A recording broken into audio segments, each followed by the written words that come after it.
Hi, everyone. Paul Jameson here. Well, this show you're about to watch, the first segment is gone from it, but we're talking about mortgage opportunities and ways to get the most from your mortgage, along with some great facts about real estate and investment property. So enjoy the other segments. Sorry I messed up and didn't record it, but there's some good stuff there, so we hope you enjoy. Take care. Have a blessed day. Welcome back to the show, Your Real Estate Today. Paul Jameson, your host with the Jameson Companies. That's Realty, Property Management, and Property Investments. Working on my guitar lessons, y'all can tell. Thanks to TJ. He got me that little book, with the little dots on it, so I can learn the chords. You got to start somewhere. Sure thing. Absolutely. And, I now dress with the Garanimal collection. So why not just go with the guitar lessons with the little dots, press the buttons. Sounds pretty good though. Yeah, absolutely. I'm pleased to show it off. Here with Sandy Dickinson with Cross Country Mortgage. Hey, Sandy.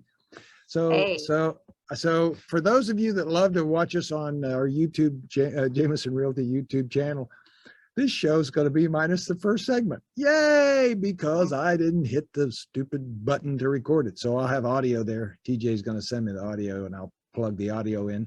So what I'll do is I'll get a picture of Sandy and I sitting in the screen with our mouths not moving, and you can just jiggle the screen around and make it look like we're moving. So, okay. So now, Sandy, so at the break, we promised to go get the stats. So what's interesting is you said that the national stat prediction for increase in home prices was 6%, right?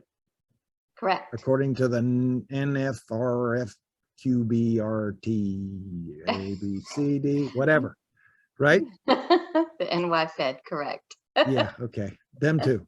All right. So I looked up so get this. So from July last year to July this year, the increase in our market was 16% on average in home. Nice. But year to date, YTD, January to July, it's already up 18%. So we're kicking the tuchus of the potential national average. So not bad, I'd say. Pretty good place to live, don't you think? Yep. All right. So I got a list of things that I sent over to Sandy for us to discuss today, and I just got to go to them and find them. So Sandy, in your market right now, it is a time of year where a lot of people are getting their kids in college and coming back from vacation and all those kind of things.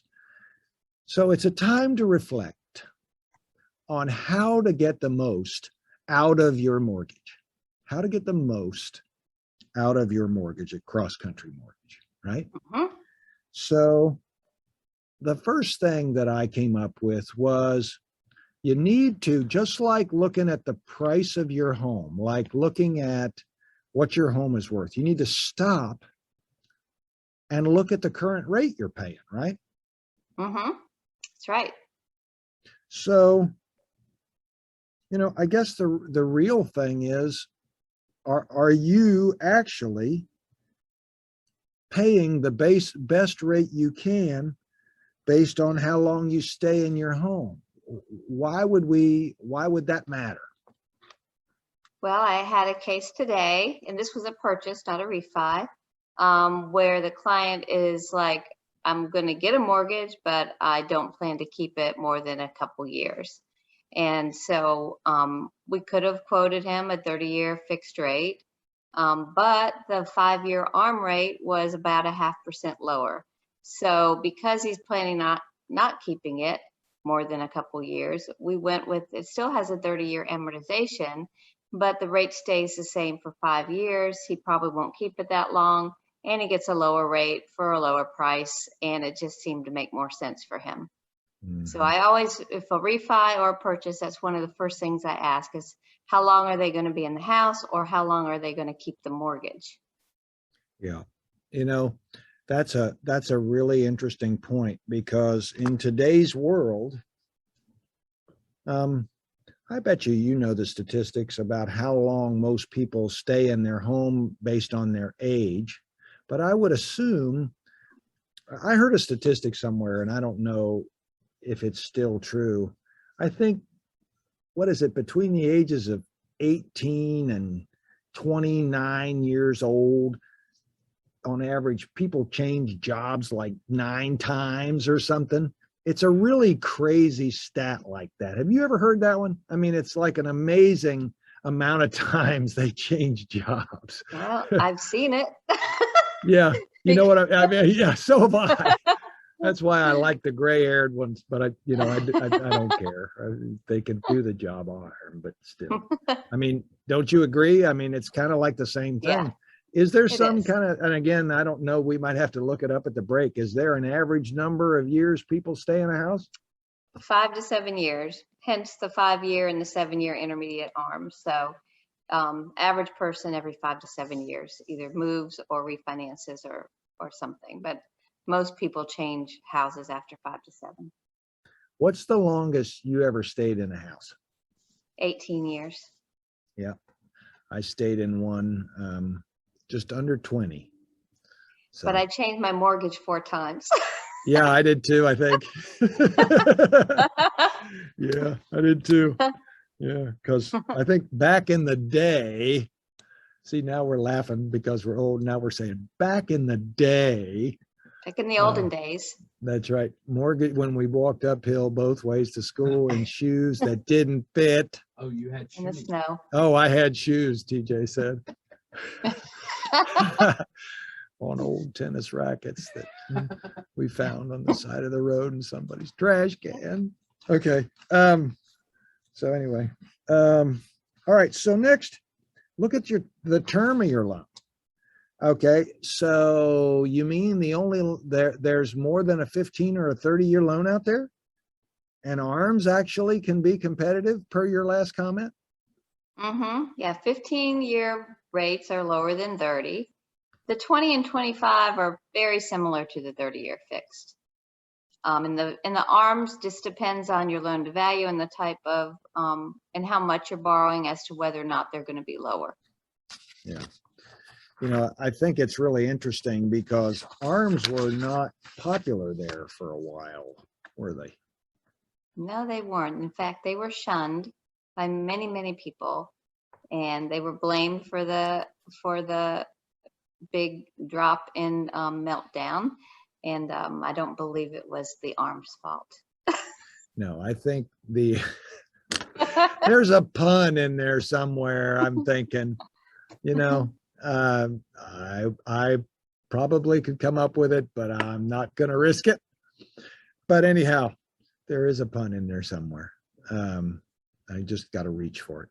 All right. So next, refinancing to a 30-year and paying like you're in a shorter term is another way to optimize your mortgage. So like, for example, the mortgage I just did with you, if I make one extra payment a year, I significantly cut down the number of years in my mortgage. Yep, estimated 7 years. That's a lot of years. It is. That means it'll be paid off when I'm like 82. Yeah. That's Yeah. no, I mean 84. That's that new math. I might make 1.5 extra payments a year, but I mean, I'm just, they also say if you do that 2 times a month payment. Yeah, the biweekly payments, they have to be drafted. There's Yeah. usually a fee to set it up.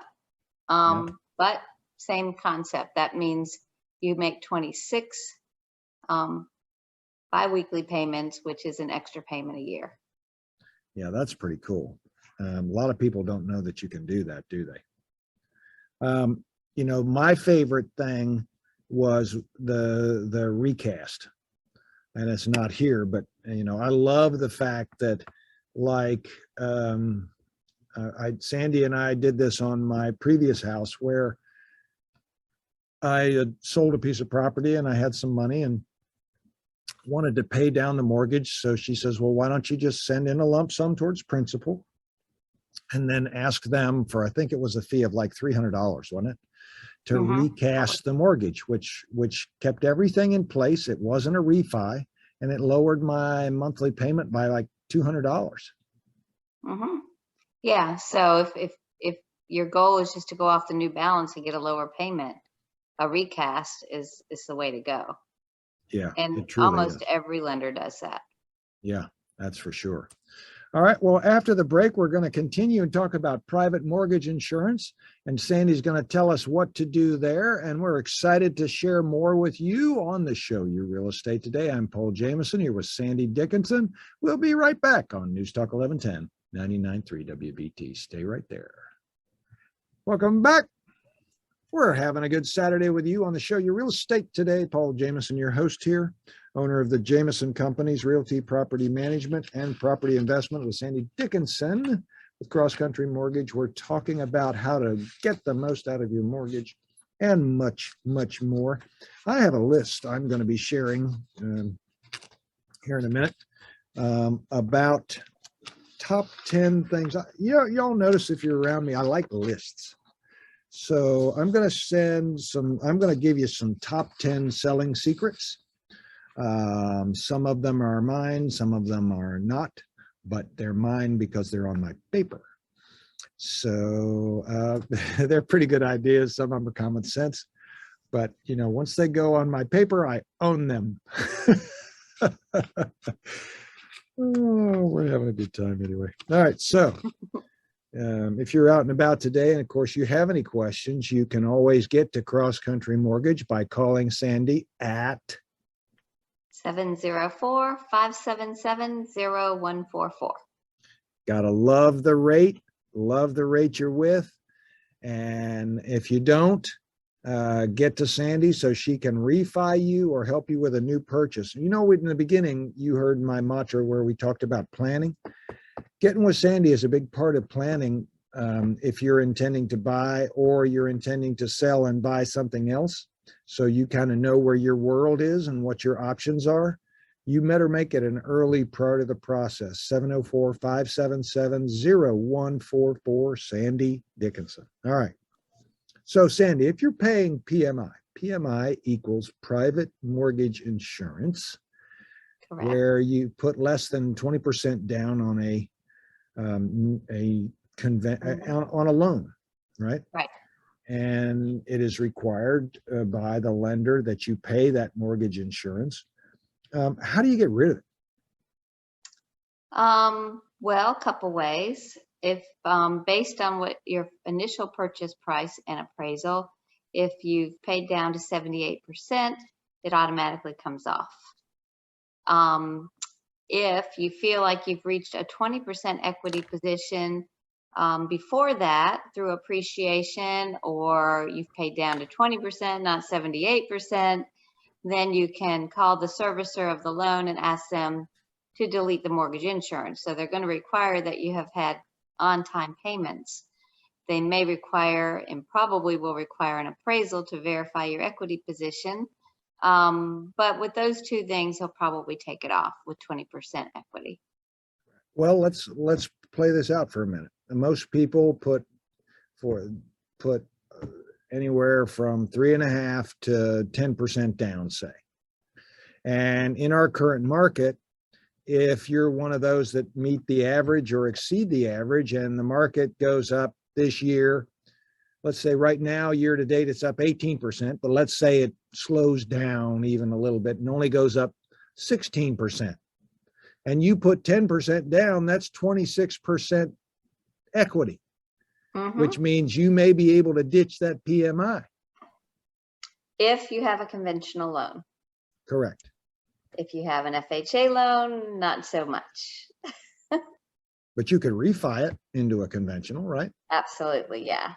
If you have an FHA loan that's prior to, I believe, January of 2014, and after 5 years, they used to allow you to delete it if you have good equity and whatever. But now, since that date, they don't allow you to delete it. So you would have to refinance to get out of it.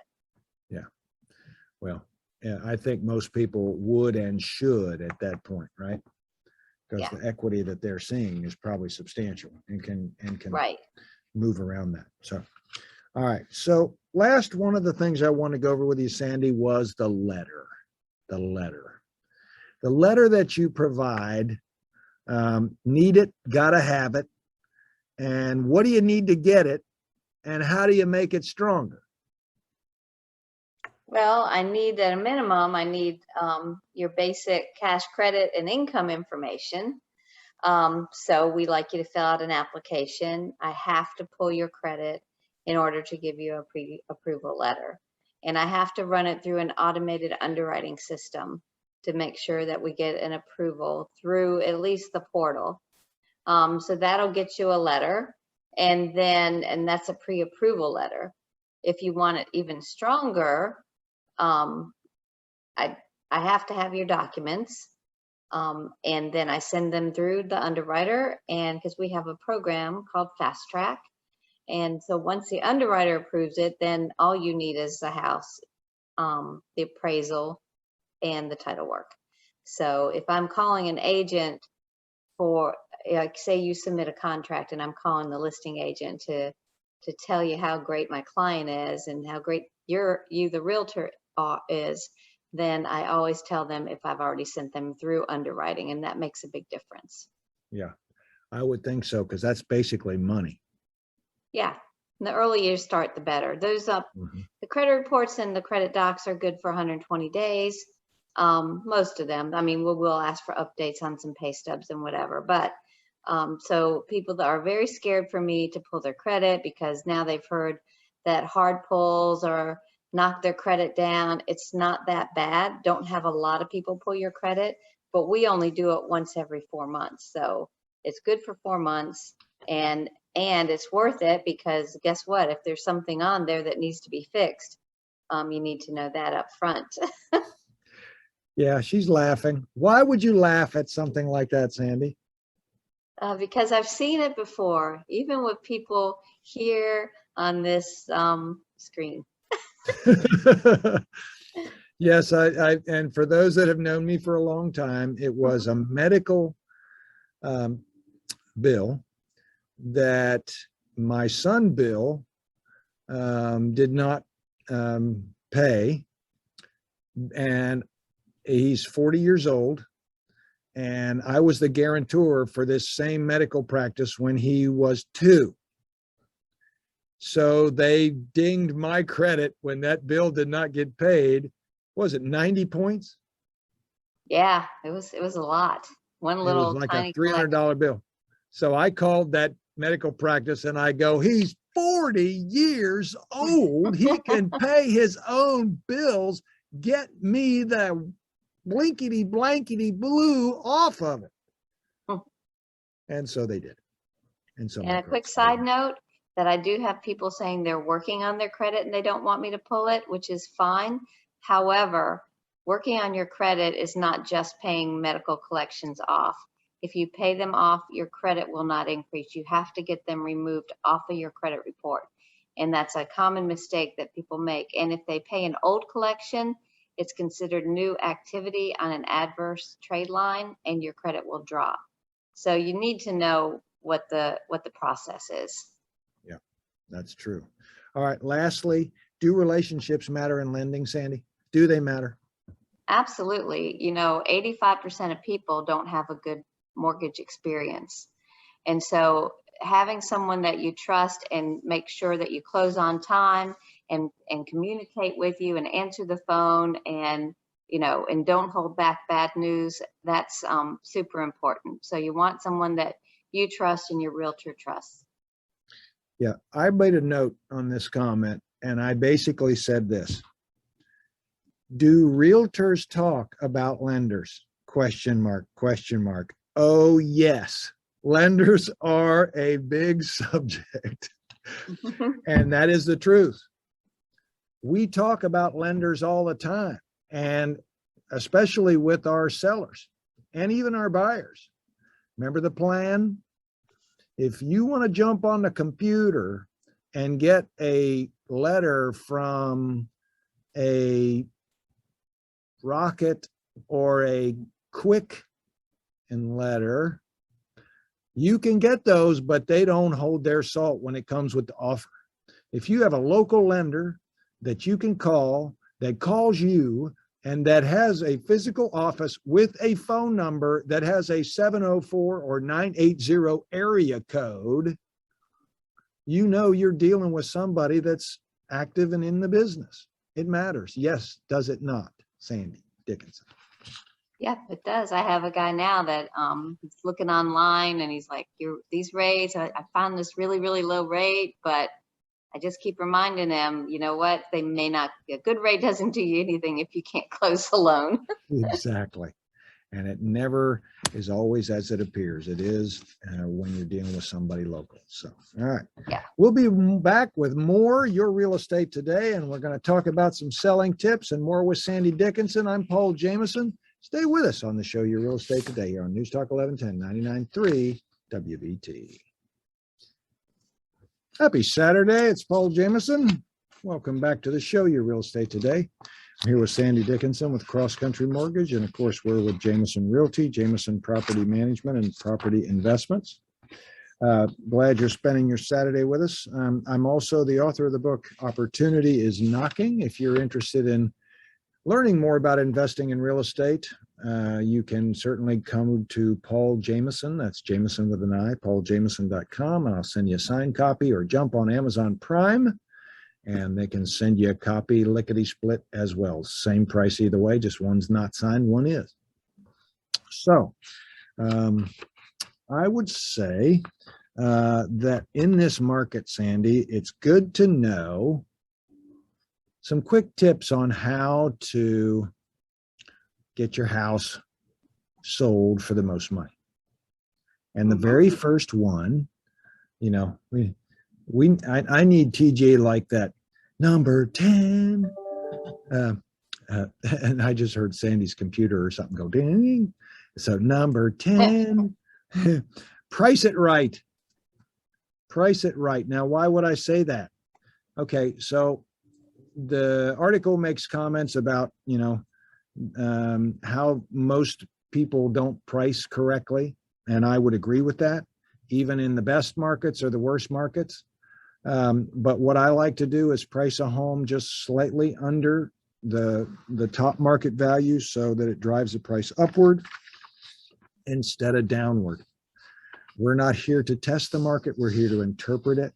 And that's what we do. You want the price to move in an upward direction for more competition versus downward direction by trying to test it.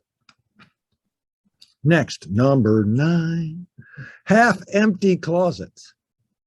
Half-empty closets actually help sell the house more. Would you believe that? Half-empty closets? Taking half of the stuff out of your closet and neatly organize what's left, because buyers will snoop. So be sure to keep your closets clean and tidy. Do buyers snoop, Sandy? When you were selling your place, sure. Buyers never looked in your closet, did they? I'm sure they did. I mean, I wasn't there, but I saw footprints on the carpet. All right, number 8, lighten it up. Maximize the light in your home. After location, good light is one of the things that every buyer cites they want in a home. Take down drapes, clean the windows, change the lampshades, increase the wattage in your light bulbs, and cut the bushes outside to let the sun shine in. I agree with that 1000%. Bright and light sells. All right, number 7. Gee, TJ, I feel like I'm doing my own work here. I don't get it, my man. Oh, no one has ever said my voice is beautiful. The same person's never sat in front of me in church twice, ever. I'm telling you, we run people off. One woman gives me mints every Sunday. Why? Why? Sing a few Coffee breath. All right, next. The next is getting the agent, the right agent. The wrong agent costs you money. The wrong broker costs you money. You know, I don't care what they quote as a discount or what they quote. If they don't have the experience, the track record, and the knowledge and work you through a plan, it's going to cost you money. Don't let the agent cost you money. They're there to make you money. Number 6, conceal the critters. Conceal the critters. You know, you might think a cuddly dog would warm the heart of a potential buyer. And I know we did a show where they tested pets in the photos. It's one thing to have them in the photos and another thing to have them have evidence of them in the house. Okay. So no, not everybody is a dog or a cat lover. And some people like me are highly allergic to cats. That's going to take your house off the table in some cases if you have if somebody that has a severe allergy, you know, or if you got a couch covered in hair, you know, that's kind of a turnoff, a hairy couch. You know, if you're doing an open house, don't let people, and I'll tell you the other thing, when I do a showing, I do not want to manage your cat, your dog, worry about it getting out. I had a cat get out one time. I chased that stupid cat around the yard trying to get that dumb thing, and it took up 30 minutes of my time. I was so ticked by the time, because the cat knew, the cat was like ready. It was like, oh, the door's opening. I'm going to get out. I'm going to get out. I'm going to get out. And it was right there. And that, I mean, don't want to manage your pets, or I don't want to get barked at in every room. You know what I'm saying? It's not fun. Just because it's friendly to you doesn't mean it's going to be happy that we're there. All right.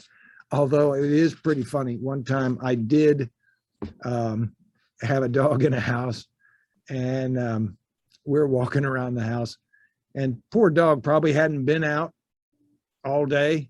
So the dog right in front of my buyers and in front of me took care of business. Do you think that left a positive message? No. And a positive. Ooh. All right. Next. Don't, number 5, don't y'all are going to be sick of that. You're going to be like, stop it, Jameson. Don't over upgrade, right? Don't over upgrade. So, some quick fixes before you sell can pay off. Mammoth makeovers may not as much. Make sure the things that you consult with your realtor about and the changes you make are worth making, and understand what the payback is. One of the best things and the best paybacks is the 5-letter word, P-A-I-N-T, paint. It's wonderful payback. All right. Number 4, take the home out of your house. Get rid of the personal pictures. Get rid of Aunt Bessie.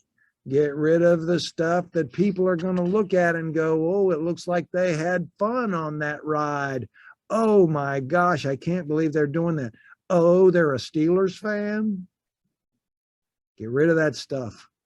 It can affect your sale. I'm telling you, people don't focus on the personal stuff. They want it to be their house, not your house. The buyer wants it to be theirs. They need to see themselves there. Next, kitchen. Number 3, the kitchen comes first. Yes, it does. If you're going to put your money anywhere, put it in the kitchen.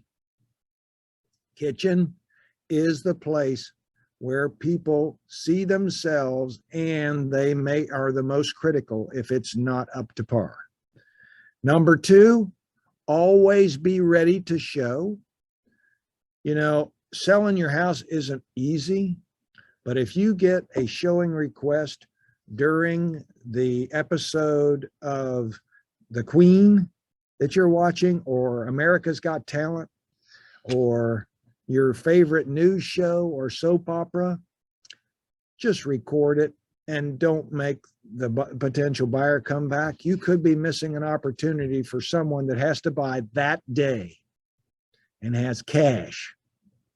Be flexible, know the sacrifices you have to make. Now, we use strategies to try to get the sale complete in a weekend by providing, we have a plan, and we can tell you more about that if you're interested in selling, but always want you to know that there are ways to do it. And last, number 1, first impression is the only impression. From the mailbox and the drive up to the step in the door, I always say, please make sure I can even get in. Because a lot of times if your key doesn't work, gets stuck, has a problem, I don't always know you need to kick it below and pull it above to make the key work. Just make it so it's easy to get in and it's nice and clean and like somebody lives there. All right. Okay, Sandy, again, if somebody wants to do a mortgage or work with you on a purchase or a refi at Cross Country, they call. I call my mobile 704-577-0144. 577-0144. And if you have an interest in buying, selling, investing, or need help managing your investment property, we're here to help you at Jameson. We have a great team, and we look forward to serving you. 704-846-DONE, 704-846-3663, or on the web at myjamesonhomes.com. Thank you for spending your Saturday with us. God bless. We'll talk to you next week. The show, Your Real Estate Today, here on News Talk 1110 and 99.3 WBT.